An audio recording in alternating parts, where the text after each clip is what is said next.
안녕하세요. 저는 이번 환경발표대회에 참가하게 된 쌍용고등학교 2학년 김지아라고 합니다.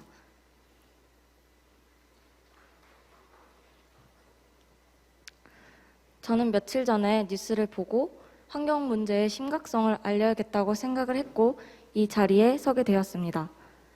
제가 본 뉴스의 내용은 이러했습니다. 2016년 여름 시베리아에서 해빙으로 인한 탄저균이 부활해 96명이 감염되고 16살 소년이 사망하는 사건이 있었습니다. 어떻게 사라졌던 탄저균이 부활을 한 것일까요? 그 원인은 빙하가 녹으면서 과거에 죽었던 탄저균에 감염된 순록 사체도 같이 녹게 되었고 바이러스가 외부로 노출된 것이었습니다. 이 사건에 대해 뉴질랜드 캔터베리 대학의 바르사니 박사는 최근 연구를 통해 과거 바이러스의 전염 가능성을 확인했다라는 내용을 실었고 연구팀은 얼어붙어 있던 배설물이 녹으면 전염성이 강하고 치명적인 고대 바이러스가 되살아나 인간의 면역 체계를 크게 뒤흔들어 놓을 수 있다. 결빙돼 있던 캐나다 순록의 700년 된 배설물에서 고대 바이러스를 소생시킴으로써 이 사실이 이론적으로 가능하다라는 사실을 입증했다고 주장했습니다. 이어서 바르사니 박사는 고대 바이러스와 현대 바이러스가 결국 미래의 세균이 될지도 모른다고 우려를 표시하기도 했습니다. 또한 5년 전에 미국과 중국 공동 연구진은 티베트 고원의 빙하를 통해 고대 미생물 연구를 할 목적으로 티베트 고원의 빙하를 50m가량 뚫고 표본을 채취했는데요.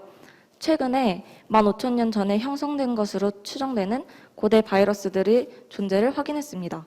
연구팀은 총 33가지의 바이러스 중 28가지는 우리가 이전에 발견된 적이 없던 새로운 신종 바이러스라고 밝혔습니다. 많은 과학자와 연구진들이 존재하고 주장하는 빙하 속에 얼어있는 바이러스, 이게 과연 인간에게 어떤 피해를 불러올까요? 한국기후변화학회에서는 기후변화와 신종 감염병은 77%의 연관이 있다고 답했습니다. 즉, 부활만 하는 게 아니라 코로나19와 같이 전 세계 집단 감염 사태가 일어날 수 있다는 것입니다. 극지방의 빙하가 녹고 백길이 열리면 물류 운송 시간은 단축되고 그로 인해 인간과 동물의 활동 영역이 확장하게 됩니다. 그렇게 되면 동물을 매개로 하고 인간의 직접 접촉을 통해서 전 세계로 감염병이 확산될 수 있습니다. 그렇다면 왜 빙하가 자꾸 녹는 것일까요? 누구나 알고 있듯 바로 지구온난화 때문입니다. 지구온난화란 장기간에 걸쳐 지구의 기온이 상승하는 것을 의미합니다. 그로 인해서 해수면이 상승하고 홍수가 나고 어느 지역에선 심한 가뭄이 일어나는 피해가 발생합니다. 이런 지구온난화를 가속시키는 대표적인 원인은 바로 화석연료입니다. 그 중에서도 석탄 발전은 전 세계 에너지 생산 비율이 8%밖에 되지 않지만 이산화탄소 배출량은 1위라고 합니다. 기후위기를 대비할 최우선의 과제는 탈석탄과 탈원전입니다. 탈석탄은 말 그대로 석탄을 이용하지 않는 것이고 탈원전은 원전을 사용하지 않는 것입니다. 여기서 원전 발전은 핵 분열이나 핵 융합과 같은 원자력 에너지를 이용해 전기를 생산하는 발전입니다. 이것을 이용하게 되면 방사선 픽폭 폐기물들을 처리하기 힘들 뿐만 아니라 붕괴열로 인한 사고가 일어날 수 있습니다. 예시로 일본의 후쿠시마 원전 사고를 떠올려 보면 지진과 쓰나미로 인한 내부 전력이 정전되고 냉각수 공급이 끊겨 붕괴열 파괴로 폭파한 사고를 말하는데요. 더 중요한 문제는 아직 치우지 못한 방사성 물질들이 남아있다는 것입니다. 그렇기 때문에 우리는 원전 발전을 멈춰야 하는 것입니다. 그래서 찾은 대체 에너지는 바로 신재생 에너지입니다. 햇빛, 물, 강수, 생물 유기체 등 자연에서 얻을 수 있고 고갈되지 않는 물질들을 재생이 가능한 에너지로 변화시키는 에너지를 말합니다. 재생에너지는 화석에너지의 고갈 문제와 환경 문제를 해결할 수 있는 에너지이기 때문에 우리가 더 많이 사용해야 합니다.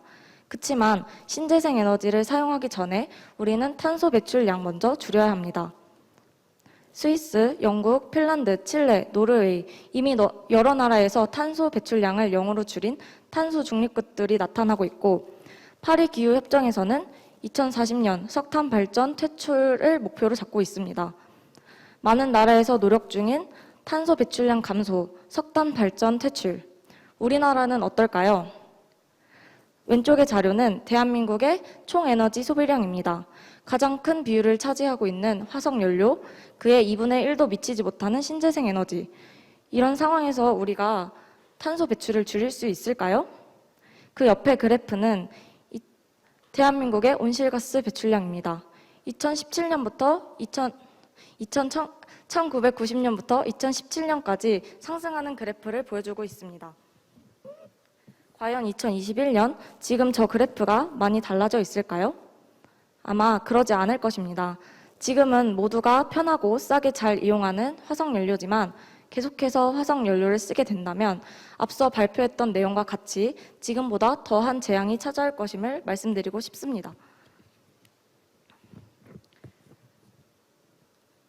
저는 환경대회를 준비하면서 제가 일상 속에서 할 수 있는 환경활동이 무엇인지 찾아보고 실천해 보려 했습니다. 그래서 저는 텀블러를 구매해 보았습니다.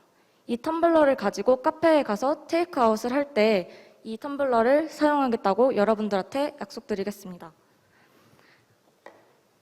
이제 저뿐만 아닌 이 발표를 들어주신 모든 분들이 실천할 수 있는 환경보호 노력들을 말씀해 드리도록 하겠습니다. 가장 먼저 중요한 것은 환경에 관심을 가지는 것입니다. 우리 주변에서 일어나는 기후변화나 환경 이슈에 대해 관심을 가지고 들어주시면 우리가 바꾸고자 하는 미래에 좀 더 가까워질 것입니다. 둘째로는 다회용품 사용하기입니다. 우리가 다회용품을 사용해야 하는 이유는 일회용품을 줄이기 위해서인데요. 일회용품은 사실 생분해가 되지 않고 잘게 분해되어 해양 생태계로 들어가고 그럼 그걸 먹은 물고기들이 우리의 식탁으로 다시 올라오게 되는 것입니다. 다회용품을 사용하는 게 너무 어려울 것 같다면 처음에는 일주일에 2번 혹은 3번 특별한 날인 것처럼 텀블러를 들고 나가는 것으로 시도해 보는 것은 어떨까요? 마지막으로는 올바른 분리수거입니다. 우리가 분리수거가 되어질 때 많은 인건비와 토양 오염이 발생하는 거 다들 알고 계시나요? 우리가 잘못된 분리수거를 하면 인건비도 올라가고 토양 오염이 좀 더 심각해질 것입니다. 올바른 분리수거 방법들이 있습니다. 예를 들어 페트병을 버릴 땐 라벨을 떼고 뚜껑을 분리해서 버리는 것과